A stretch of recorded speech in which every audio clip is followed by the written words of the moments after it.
तू ही लगलही।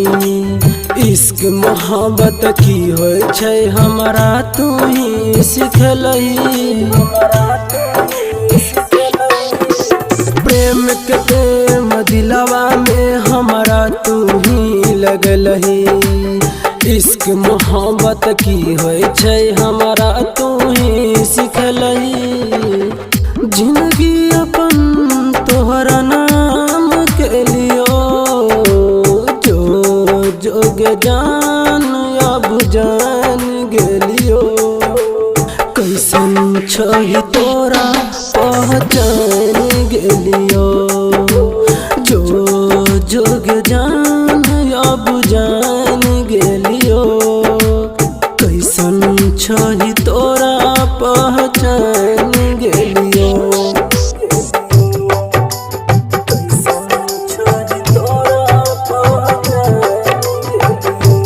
डीजे विकास मटियार कला सीतामढ़ी।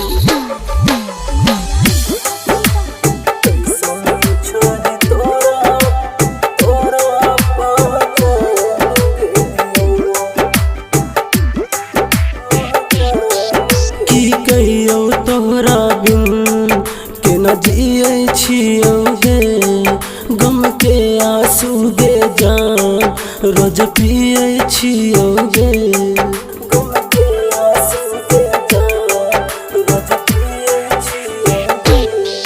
की कहियो तोहरा बिन के न जियै छियौ गे। गम के आंसू गे जान रोज पियै छियौ गे। तोहरे खातिर बदनाम भेलियो। जो जोग जान अब जान गेलियो।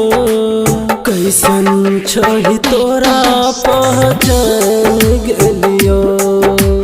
जो जोग जान अब जान गेलियो। कैसन छही तोरा पहचान गेलियो। जय मां चंडिका रिकॉर्डिंग स्टूडियो राजा सुनवरसा। डीजे विकास मटियार कला सीतामढ़ी।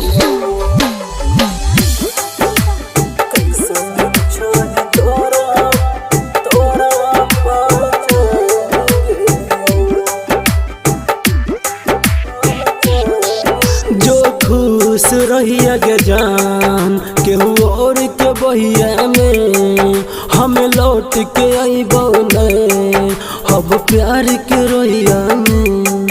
हम लौट के अइबो नै अब प्यार के रोहिया में। जो खुश रहिया गे जान केहू और के बहिया में। हम लौट के अइबो नै अब तोरा रोहिया में।